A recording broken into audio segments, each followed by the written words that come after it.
자, 이어서 볼게요.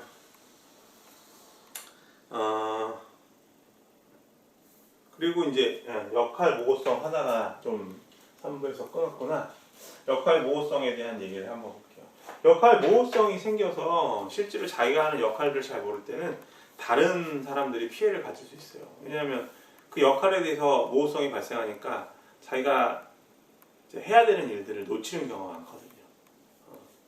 그런 경우에는 다른 조직에 있는 혹은 부서 내에 있는 직원들이 상당히 피해를 볼 수밖에 없다. 그래서 거업 내용을 철저하게 좀 파악해야 된다라는 거고, 권한을 좀 가져야 된다는 거, 그리고 기존 과업에 대한 여러 가지 정보를 알아야 된다는 거. 그리고 이제 조직 차원으로는 역할 보호성이 이제 발생하는 경우가 어떤 경우가 있냐면 그 두 기업이 이제 인수합병 됐을 때 발생하는 경우도 있어요. 여러분들 이제 머저 앤 애퀴지션이라고 해서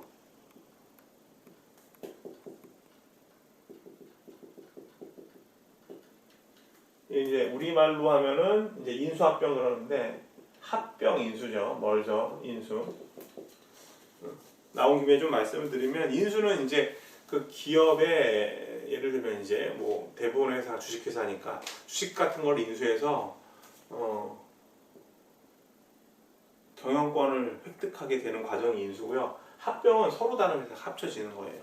근데 대개 다른 회사가 합병이 되려면 인수 과정을 거치죠. 무슨 얘기냐면 A라는 회사랑 B라는 회사가 있으면 A 회사가 B 회사에 주식을 막 획득하는 거예요.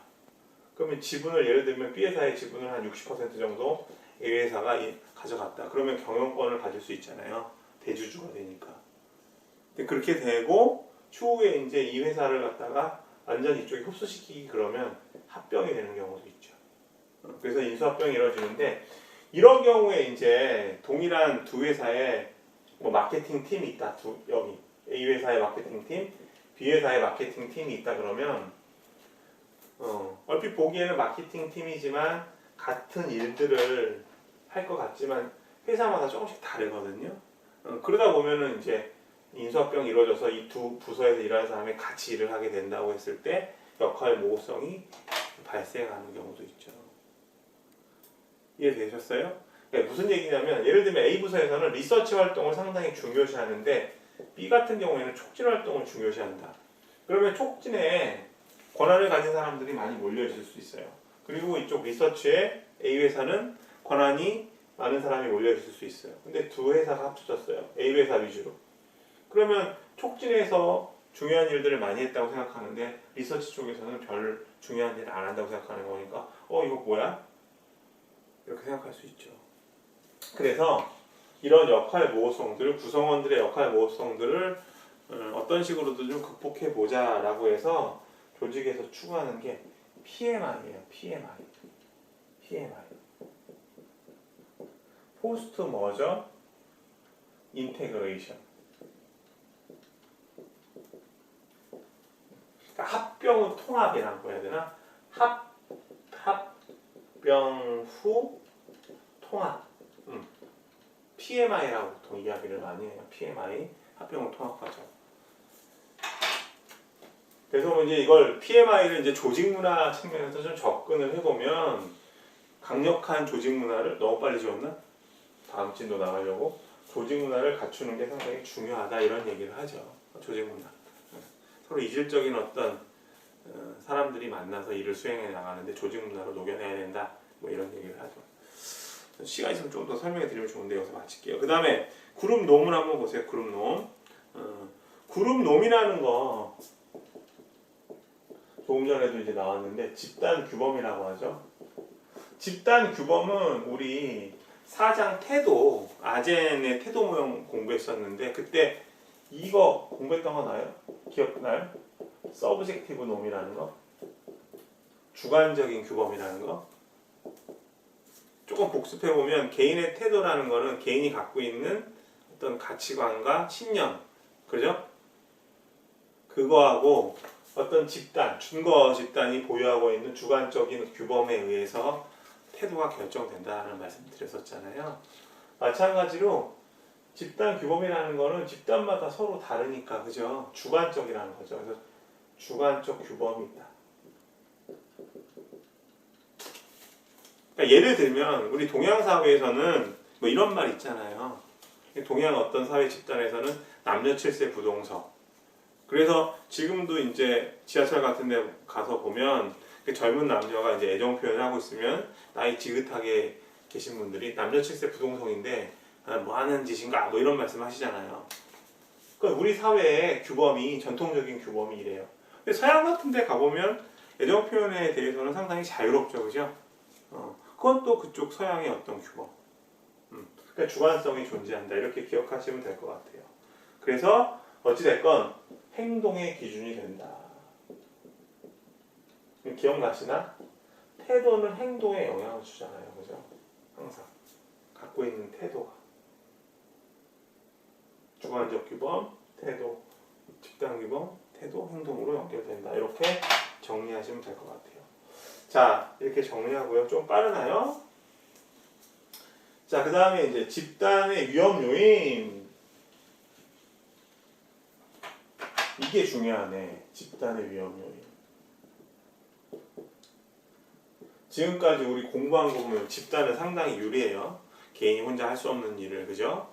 여러 사람이 모여서 해결할 수 있게 하고, 좋은 아이디어가 생성되고, 여러 사람이 모였으니까. 그리고 사회화도 이루어지고요, 그죠? 그리고 불안하고 안정감이 없을 때 서로 권력 없음에 대해서 서로 불안감을 감소시켜주고요. 그리고 사회를 바라볼 수 있는 틀이 되기도 하고요. 위험 요인은 없을까요? 간혹 그런 적이 있어요. 제가 갖고 있는 생각하고 집단이 맞지 않았을 때, 그죠? 뭐 이런 경우 있잖아요. 어떤 법률 회사에서 수익을 창출하기 위해서 윤리적으로 바람직하지 않은 사건에서 승소하려고 하는 경우. 근데 양심 있는 개인이 그 법률 회사에 반기를 드는 경우 있죠. 영화 내용 같은 경우 보면 그런 경우 이제 집단의 위험이 발생할 수 있어요. 다수의 생각이 반드시 옳은 건 아니잖아요, 그죠? 그러니까 우리가 보통 다수결의 원칙 그러면 많은 다수가 택하는 답을 우리가 선택하고 따라가는데 그것이 반드시 옳으리라는 보장은 없다, 그죠? 그게 바로 집단의 위협이라고 하는데 그것이 가장 대표적인 게 바로 그룹 띵크예요. 그룹 띵크. 우리말로 하면 집단 사고. 그러니까 개인이 갖고 있는 소수 의견은 싹 무시된다는 거죠. 집단 사고. 제니스라는 사람이 이야기를 했는데 왜 그러냐면 이 집단 사고는 다른 소수 의견을 무시하는 거예요. 뭐 이런 경우 있잖아요. 청소년들이 모였어요. 청소년들이 이제 모여가지고 친하게 지내는데 어떤 일탈 행동을 하기로 해요.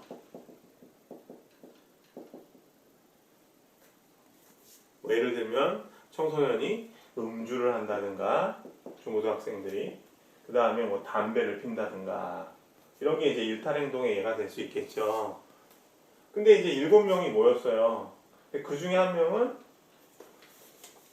종교적인 신념이 있어요. 그래서 술, 담배를 하지 않기로 하는데 자기가 술, 담배를 하지 않으면 종교적인 어떤 신념이 있음에도 불구하고 다른 6명 친구들한테 좀 따돌림을 당할 것 같아요. 그죠? 그 친구들은 뭐라고 그래요? 너 이거 담배 안 피면 술 안 먹으면 우리 친구 아니다? 어떻게 돼요? 갈등이 일어나고 해야 될 것 같은데. 그래서 이른바 뭐가 생기냐면 동조의 압력이 생기죠. 컨포미티, 동조의 압력, 동조의 압력이 벌어지죠. 그러니까 그룹 띵크가 왜 나쁜지. 야, 우리 패거리가 되려면 다 같이 담배 피우고 술 먹어야 돼. 아니야, 나 내 종교성 신념 때문에 술, 담배 안 하기로 했는데 어떡하지? 동조의 압력이 발생해요. 그러다 보니까 도덕적 해이가 발생하죠. 모럴 해저드.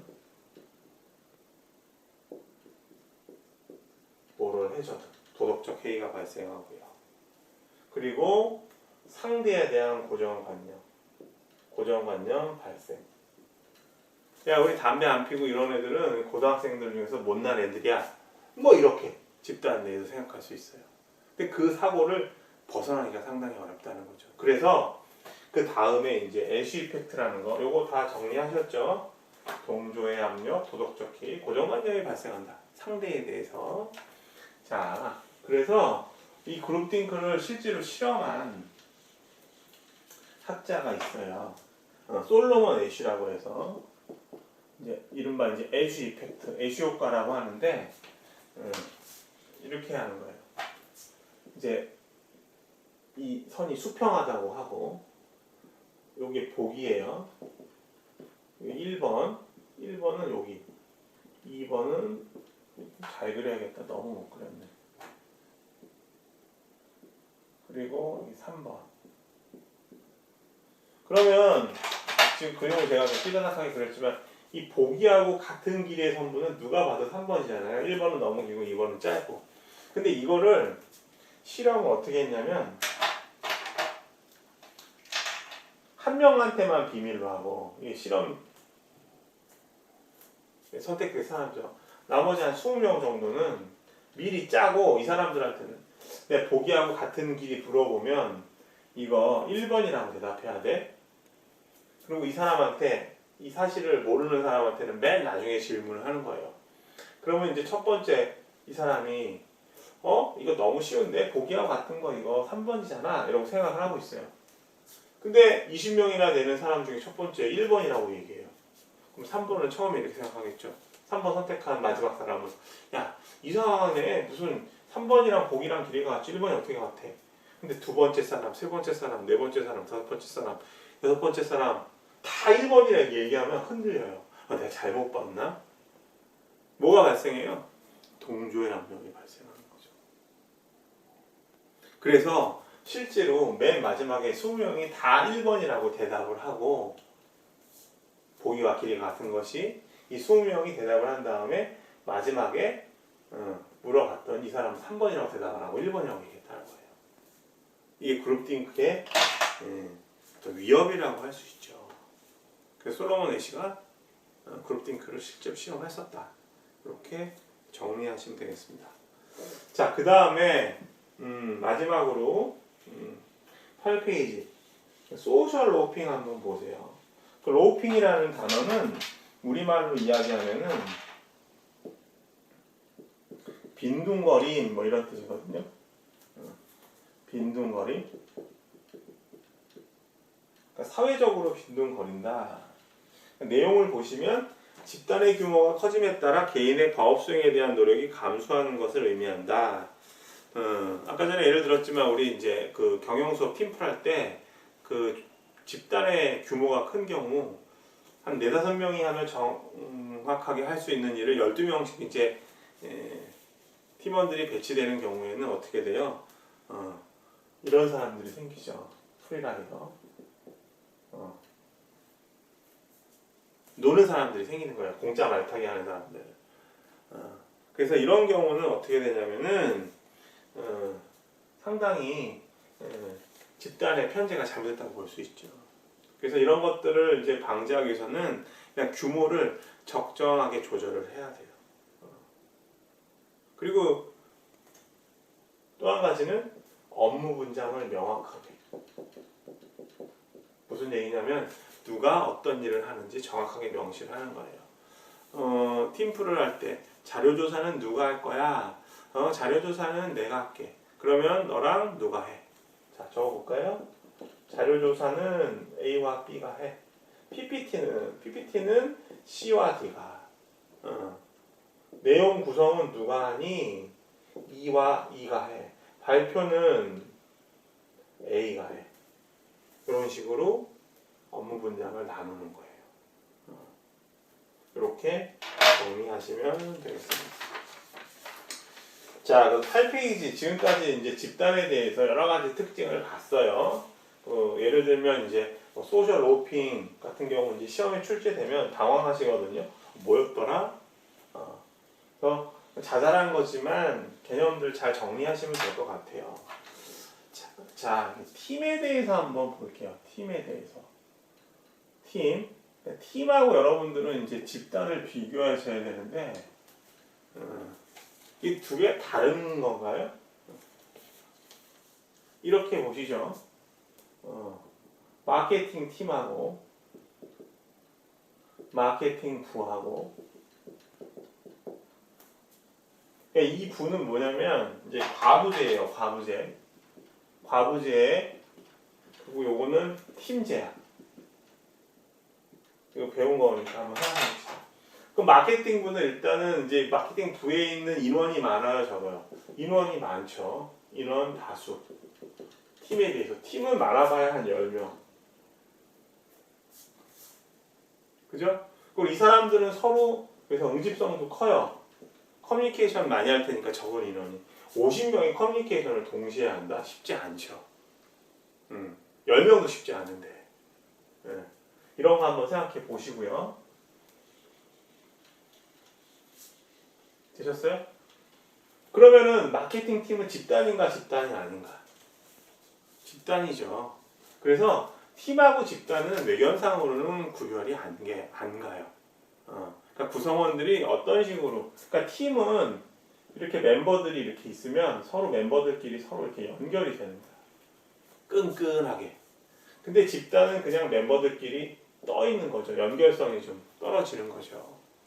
자, 그래서 거기 9페이지에 보시면은 팀의 개념이 등장해요. 집단하고 다를 바가 없어요. 조금 더 이제 명확하게 정의를 하면 팀이라는 거는 집단의 한 형태다. 이렇게 보시면 돼요. 그러니까 집단이라는 개념 속에 팀이 이렇게 포함되는 거죠. 이게 집단이라고 한다면 이건 팀이 되는 거죠. 자, 공동의 목적과 목표에 몰입하면서 그죠? 조직의 정의랑 비슷해요. 상호적 책임성, 서로 책임을 갖는다. 그리고 수행 업무에 대해서 서로 보완적인 스킬을 가진 소수의 사람들을 의미한다. 목적과 목표 동그라미 치시고, 공동의 목적과 목표, 상호적 책임성 동그라미 치시고, 보완적인 스킬 동그라미 치시고, 그 다음에 소수. 그러니까 집단 같은 경우에는 각각의 그 개인 단위로 보상을 받지만 팀 같은 경우에는 팀 전체로 포상을 받아요. 그러니까 조금 더 이제 집단보다 팀이 더 어떤 적은 인원으로서 이제 효과성을 극대화할 수 있는 형태라고 볼 수 있죠. 그래서 부서 형태도 집단에서 팀제로 많이 변화를 시킨 거죠. 두 번째 한번 볼까요? 팀의 특징. 팀의 본질적인 특징, common commitments. 이게 공동의 몰입이죠. 공동의 몰입. common commitment, 공동의 몰입으로 인해 팀이 창출할 수 있는 높은 수준의 성과가 나타날 수 있다. 팀원 간 공동의 몰입이 없다면 팀의 성과는 개인 성과의 합이라고 할 수 있다. 그래서 이 공동의 몰입 때문에 중요한 그런 어떤 이제 조직 행동에서의 주제가 있는데 팀 멘탈 모형이라는 게 있어요. 팀 멘탈 모형. 팀 멘탈 모형은 어떤 걸로 구성되냐면 태스크 워크 멘탈, 그 다음에 팀 워크 멘탈, 두 가지로 구성이 돼요. 무슨 얘기냐면 농구팀을 한번 예를 들어 볼게요. 농구팀은 농구를 몇 명이서 하죠? 5명이서 하잖아요. 전형적인 팀 형태죠. 농구를 보면은 어떻게 되어 있냐면 이제 가드가 있고, 그죠? 가드라는 사람은 어떤 역할을 하냐면 그 팀을 이끄는 역할을 해요. 어시스트 많이 하잖아요. 골 넣기 전에. 그 다음에 이제 센터가 있고, 센터는 이제 주로 이제 골 밑을 지키는 사람이죠. 리바운드도 잡고요, 그죠? 골 밑에서 야투율을 높이면서 득점을 성공할 수도 있고요. 그 다음에 이제 또 뭐 있지? 가드 센터? 생각이 안 나네. 하여튼 이런 이제 역할들이 이제 주어져 있는데 포워드. 이게 생각이 안 나. 나이가 들었나?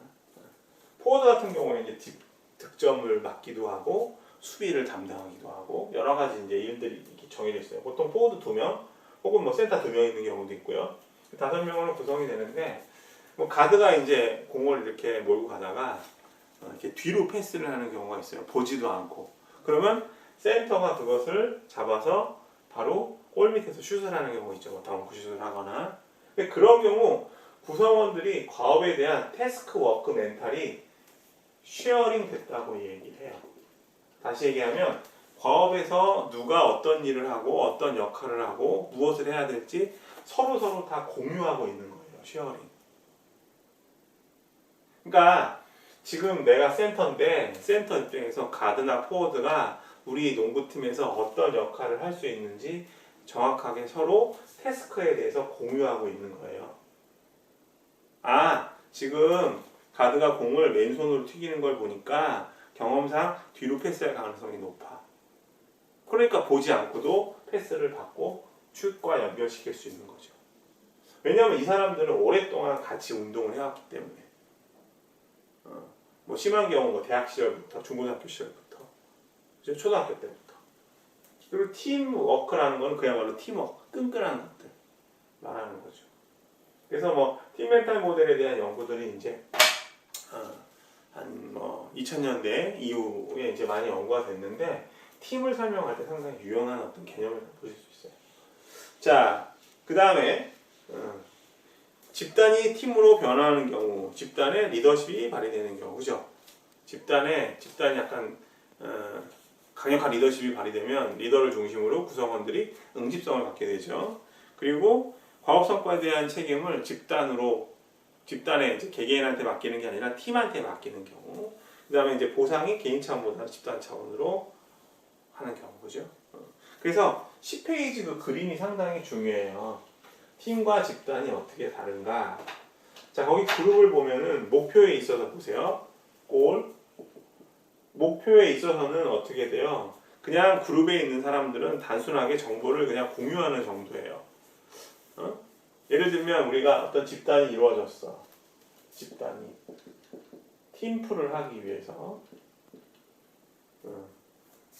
그럼 어떻게 해요? 자료 조사하는 친구들은 자료 조사만 하죠.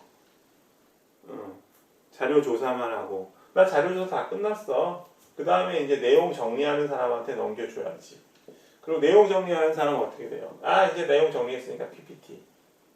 그리고 발표하는 사람은 발표만 하죠. 이렇게 되게 되면 이제 팀플이 성공하기 어렵죠. 지금 가장 역할이 많은 사람이 누구냐면 이 발표하는 사람이에요. PPT 같은 경우에는 내용을 모르면 PPT 모르거든요. 그냥 예쁘게만 한단 말이에요. 우리 이제 여러분들 이제 PPT 하실 때 보면은 PPT 장인들 있잖아요. 근데 이 장인들도 내용을 모르면 이쁘기만 하지 내용이 하나도 연결이 안 된다고요. 그리고 자료 조사하는 사람은 그냥 넘겨줄 게 아니라 자료 조사하는 사람이 내용 정리할 때 옆에서 같이 이야기를 해줘야 되죠. 그리고 발표하는 사람은 처음부터 다 이 과정을 봐야 돼. 자료조사, 내용정리, PPT. 그래야 발표를 제대로 하죠. 이거를 다 따로따로 하면 안 된다는 거죠. 그래서 이 팀플을 하는 많은 팀인데 그냥 집단의 사람들이 모인 거에 불과해서 그냥 일을 쪼개서 하는 정도. 그냥 전부 나누는 정도. 카톡창 하나 만들어 놓고 자료조사 다 했어요. 메일로 보내드릴게요. 그리고 놀고 있어. 이러면 안 된다는 거죠. 다 참여해야죠. 그리고 발표할 때 서로 모여가지고 모니터링도 해줘야 되고 나머지 팀원들이 그렇지 않으면 집단에 불과하다. 그래서 팀에서는 성과가 상당히 콜렉티브하다. 집단적인 성과를 낸다. 그죠? 서로 협력해서. 그 다음에 시너지 효과는 그냥 집단은 중립적이다. 그죠? 자료조사하고 내용 정리하고 PPT하고. 근데 어때요? 팀에서는 모든 일들을 다 멤버들이 관여해서 다 서로 하니까 상당히 긍정적인 효과가 난다. 포지티브하다. 자, 그 다음에 세 번째, 어카운터빌리티. 지금 10페이지 하고 있는 거예요. 어카운터빌리티는 뭐예요? 결과 책임이에요. 결과 책임. 어카운터빌리티 그러면 결과에 대한 책임은 그냥 모여서 하면 야, 자료조사 너 못했으니까 네가 책임이야. PPT 네가 못했으니까 네 책임이야. 이렇게 얘기할 수 있는데 팀에서는 안 그래요. 내 잘못이기도 하지만 발표자가 PPT 할 때 옆에 있지 않았어. 내가 좀 소홀했어. 나도 책임이 있어. 서로 얘기해 주는 거예요. 그러니까 뮤추얼 서로. 자료조사만 할 게 아니라 내용 정리에도 같이 해야 되는데 나도 잘못했어. 자료조사만 잘못된 거 아니야. 내용 정리할 때 점검했어야지. 스킬 같은 거 보세요. 스킬은 그래서 그때그때마다 그냥 큰 목적의식 없이 모인 사람들은 랜덤하게 다양하게 사용되는데 이쪽 팀에서는 그야말로 컴플리멘터리 서로 보완적으로 사용될 수 있어요. 보완적으로. PPT 잘하는 사람이 발표자한테 PPT 하는 거 가르쳐 줄 수도 있어요. 그리고 자료조사 잘하는 친구가 발표하는 사람한테 이야기해 줄 수도 있고. 넌 어떻게 하면 발표를 그렇게 잘하니? 일단은 낮은 음성으로 이야기하는 게 좋겠어. 이 발표할 때 말하는 속도, 목소리 크기, 발음 이런 것들 상당히 중요하잖아요. 그래서 팀과 집단은 겉으로 봤을 때는 유사하나 목표와 시너지 효과, 스킬, 결과 책임에 있어서 상당한 차이를 보인다. 이렇게 정리하시면 되겠습니다. 이번 주장은 이걸로 마치고요. 다음 주차 이어서 하도록 하겠습니다. 수고하셨습니다.